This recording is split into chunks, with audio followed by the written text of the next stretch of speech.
Hi, this is Stacia, and today we're going to look at a training game that I played on chess.com. So I'm fighting hard to get to 1700, and as you can see, I'm up to 1660. So here's today's 1510 standard game. Okay, so I opened with e4, and my opponent played c5. I have to admit, I'm rather happy to see this move these days because I like to play the Smith-Morra Gambit. He did take the pawn once. I played c3, and he took this pawn. So knight takes c3, and I have a pawn in the center and a knight developed, and he doesn't. But I'm also down a pawn. So, okay, knight c6, knight f3, and e6. And this is the normal move. I played bishop to c4, also a normal move, and then a6, also a normal move. So the idea behind a6 is that knight b5 often comes at a bad moment. Also, black often wants to put their queen on c7. So if you don't play a6, then knight b5 will come. So I castled, and yeah, sure enough, queen c7. Now, I'm going to go to the opening book because I'm kind of curious. Castles was normal, and it looks like the top move is knight g to e7 for black, and I agree with this. I would play bishop g5, which is also the top move. The idea is this knight wants to come to g6, so we pin it and disrupt that plan. And in response, black needs to do something, either f6 or h6. And in the Morra, it's likely that we'll be able to exploit a weakness like that on the king side. So that's the idea there. And just to follow this line, f6 is the main line, bishop e3, saying, okay, never play f6. And then after b5, bishop e3. The knight does come to g6. And it looks like knight d4 is the main move from here. But knight d5, wow. Knight d5 scores really well for white. Yeah, so this is a common idea in the Morra.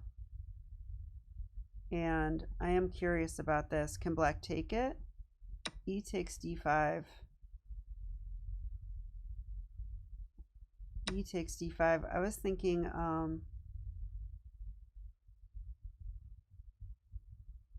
what happens if knight here? If knight here, we go d6. And what's going on? It's not like the knight's pinned, so if the knight comes back, I guess we go rook e1, and the e file is a big problem. Wow. Computer says white's winning here. Okay, that's really interesting already. So the knight shouldn't go there. It should go knight c to e5. And this line the computer likes and says that black is winning. So the best move is d6 still, but after bishop to b7, black's better. I still think this is an interesting position, to be honest. Whenever you see the king in the center and a pawn wedged like this, yeah, computer already says it's even now. So I like white in this position. I think it's easier to play white. Okay, let's go back. Sorry about the digression. I always like to try to learn something about the opening. Okay, so after castles, though, my opponent did not play knight g to e7. They played this move, queen to c7. And here, I was already thinking about knight d5 because it would be a tempo on the queen, and if takes, my pawn would attack this knight, and then maybe I have d6 and an open e file. So I don't know. I decided to go with queen e2 though. So let's look at knight d5. Okay, knight d5 works. It's just not, it's just like a move though. It doesn't win on the spot or anything. It's just a move. Like if takes, takes. Now usually they have to play knight c to e7. Yeah, and here I thought d6 is good, right? No? Oh, I forgot about my bishop. Yeah, during the game I didn't. That's kind of why I didn't do this. So right in this moment you have to play bishop b3. Yeah, it's so hard for me to calculate this kind of thing. Like make a move like bishop b3 when I'm down a piece. Right. And then black can play knight f5, and then we could play rook e1 check or g4. Okay, the Morra is crazy. I don't think I'll ever fully understand it, to be honest. Okay, so after castles and queen c7, I elected not to go for this. It wasn't clear to me, and I was worried about my bishop. So I played queen to e2. So with the bishop defended, now I'm more likely to play something like knight d5. I think I do this game. We'll have to see. Okay, knight f6 was played. Knight f6, very risky. You always have to contend with e5. And here I did decide that e5 is good, so I went for it. No doubt black was planning to boomerang their knight and pick up the pawn. But after knight to g4, I have bishop f4. And this is guarded 3 times. So I feel like when this happens, it's good for white because now the knight doesn't really have a square. I mean, if the knight goes here, I probably will take it. I probably will. And just wreck the king side because that's good for attacking chess. All right, so yeah, they played this move. Okay, I wonder if that's best. I'm honestly not sure what they should do here. Computer says play bishop e7 or f5. Okay, f5 is interesting. If f5 and I take en passant, the knight takes back. So en passant isn't good. And instead, I should just keep playing. Rook a to c1. Okay, and if bishop to e7, I would play h3 almost certainly. Computer says h5. Wow. h5 is a move. I'm not sure if I believe this. I would be very tempted to take the knight. But, I guess you can take, but knight h2, this is good for white, but this is weird. Yeah, I'm not sure about all this. f5 could be played now.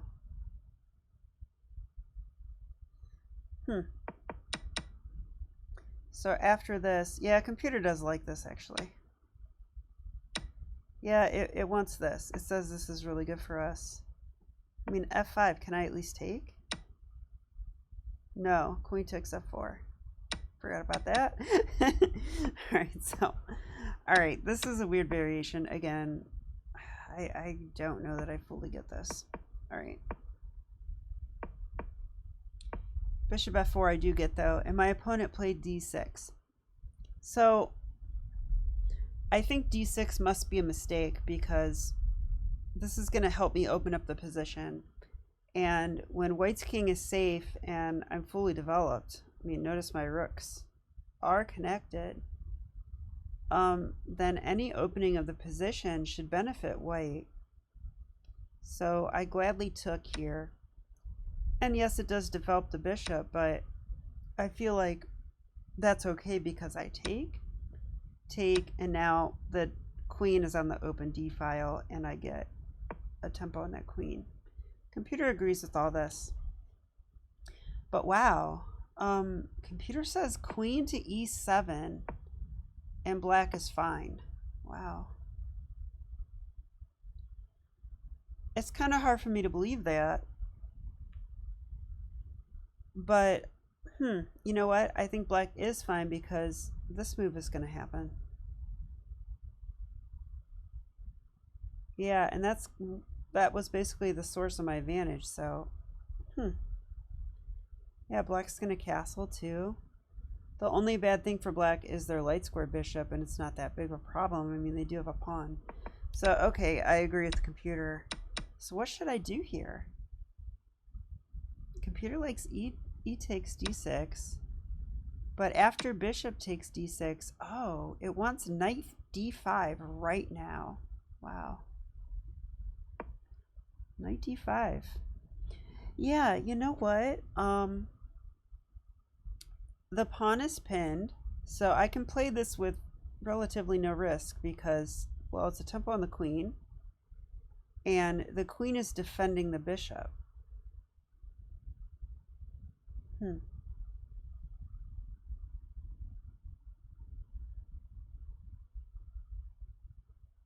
Very curious about this.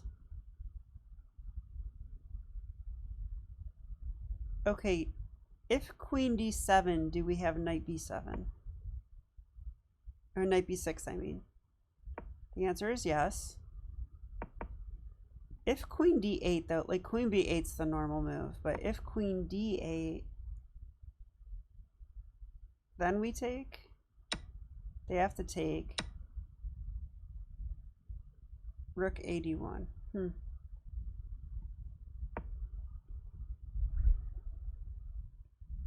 Still pinned, still can't play that. Still can't play that. Bishop defends, rook defends. Very interesting. Okay. I'm not sure I played that way. I think I took, and lucky for me, I didn't know queen e7 was equal for black. But they played queen c7, and I still have an edge after knight to d5. Which I did play. Oh, and now guess what? If queen e7, there is no knight to d5. They could just take, you know, because the queen stopped the pin on the pawn. Very interesting. Okay, but in the game, queen c7, knight d5. Okay, so their queen is under attack. So I've got two tempos on the queen, and I assumed queen b8 here. But they went queen to d8. Yeah, okay. So, I mean, this player's 1600. Why would he play queen to d8? Okay. Well, I have to imagine that he thought, I have no good discoveries. I mean, maybe he was trying to trick me because I actually think knight f6 check is a big mistake now because of queen takes f6. So I can't play that move.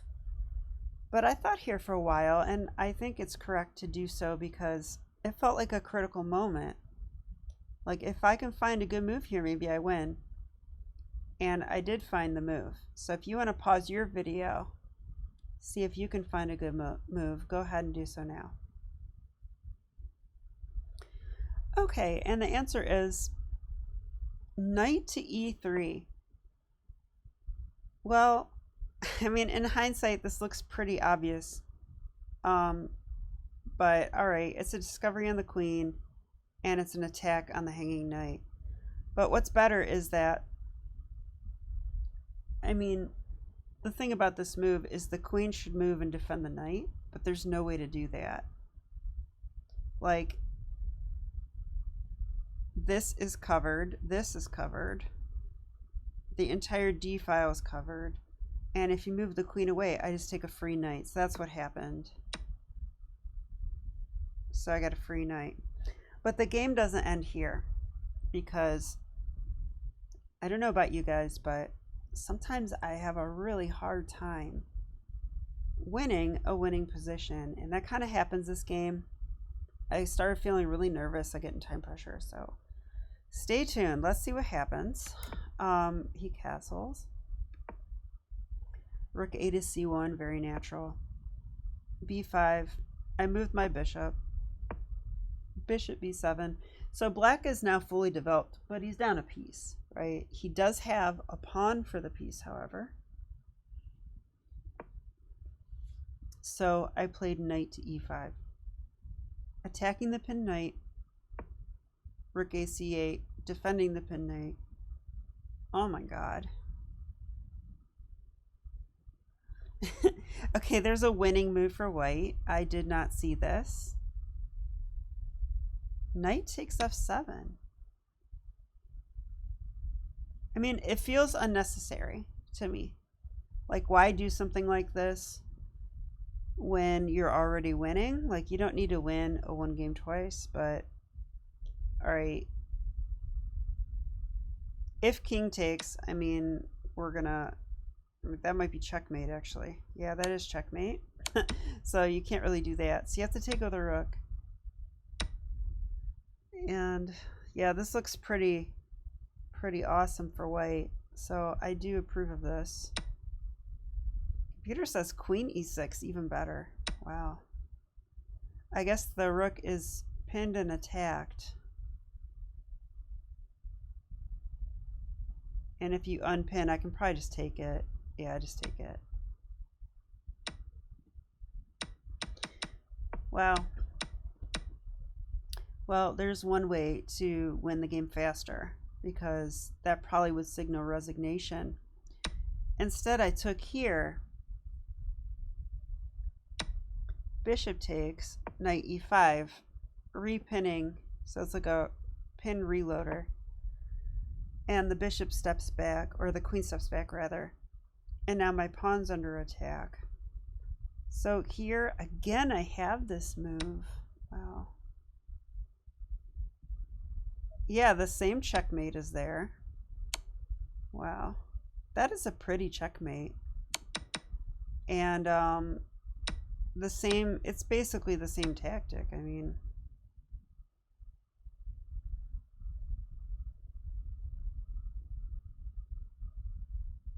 if you try to defend the rook again,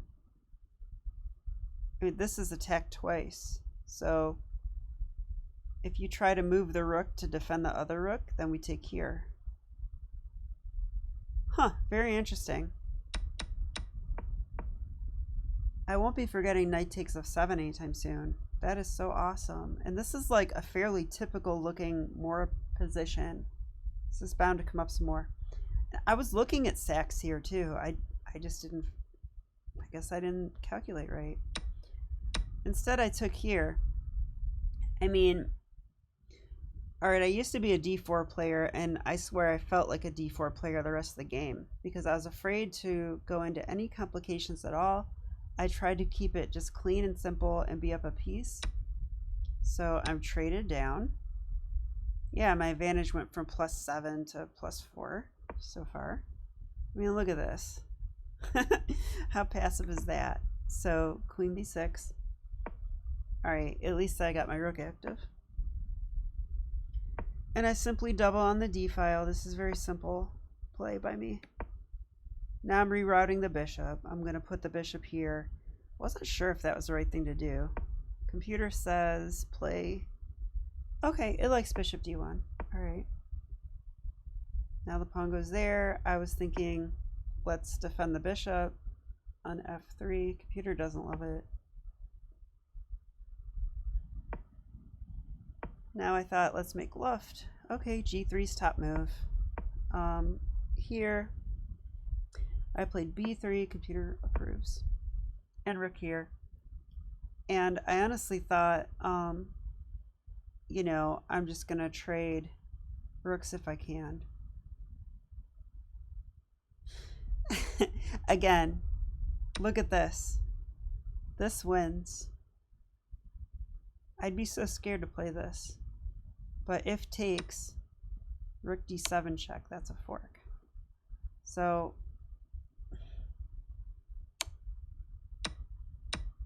wow, I could have took on f7 so many times. Instead of that, yeah, rook d6. And I kind of realized here that my opponent has rook c1 check or rook c2.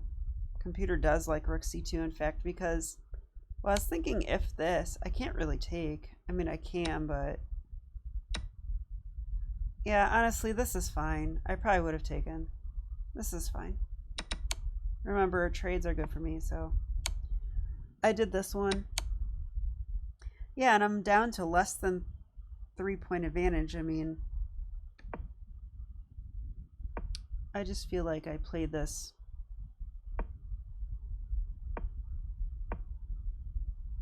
All right, I guess black had no chances, so I'm not going to be too hard on myself. Yeah, and again, like a very passive move, but queen d5 check, or queen g5 check, saying that I have a bishop in the ending. But here the king does get really active. This actually gets interesting. I don't know if you're still with me, but if you are, this does get interesting. I'm really curious about this. Because in this moment, okay, look at how active the king is. And now black has a winning plan.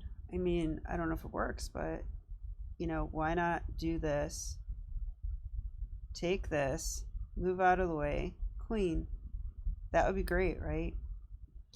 I can put my bishop here, but that doesn't defend the pawn. If I put the bishop here, that doesn't really defend because the king comes in and takes it. So, and if I try to march my king, I'm too slow. Like black needs 1, 2, 3 to get in, and 1, 2, 3, I'm too slow. So this kind of does happen, but I had an idea.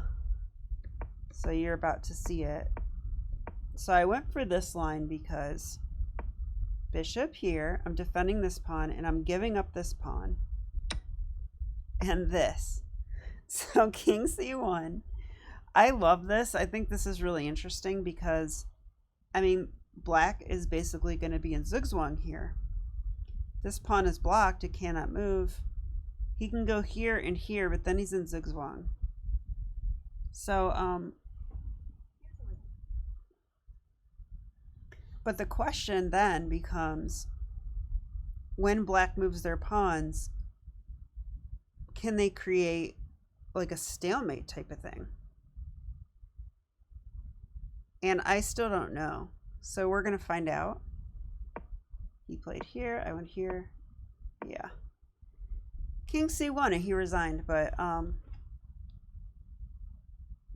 wow, computer says mate in 6.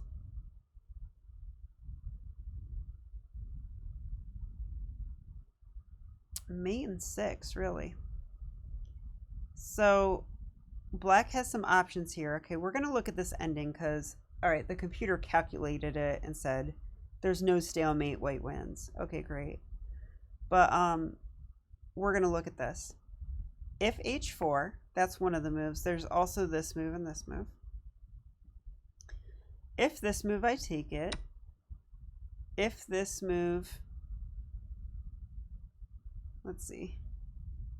Yeah, I guess, you know what? This is very simple, isn't it? Because if this pawn ever moves, I take and I queen very quickly. But do I queen quickly enough to avoid stalemate? It's a good question. All right, let's see. e5. I guess at the very least, I could take this. I probably would do that because now there's not going to be a stalemate.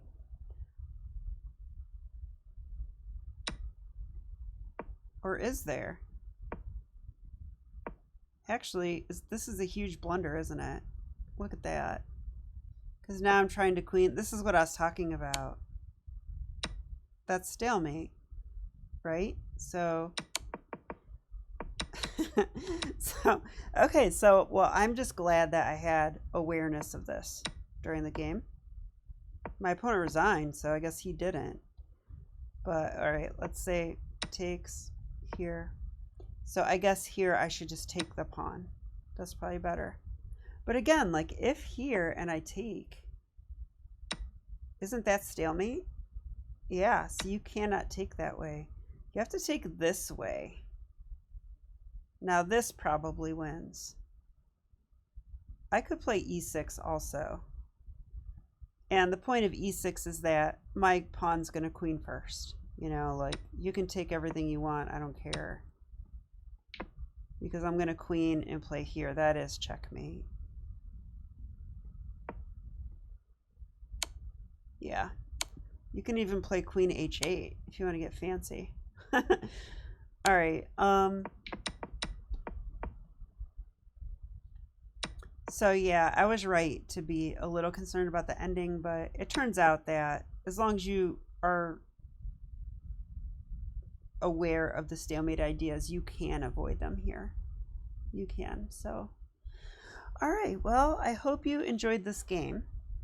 I am pretty baffled by the tactics and the play in the middle game that I missed. So I think I'm going to do another study on that, but I won't bore you guys with that. So thanks for watching. And yes, I did win. So I'm closer to my goal. I'm getting close to 1700, and I'll be back with more videos. All right, bye.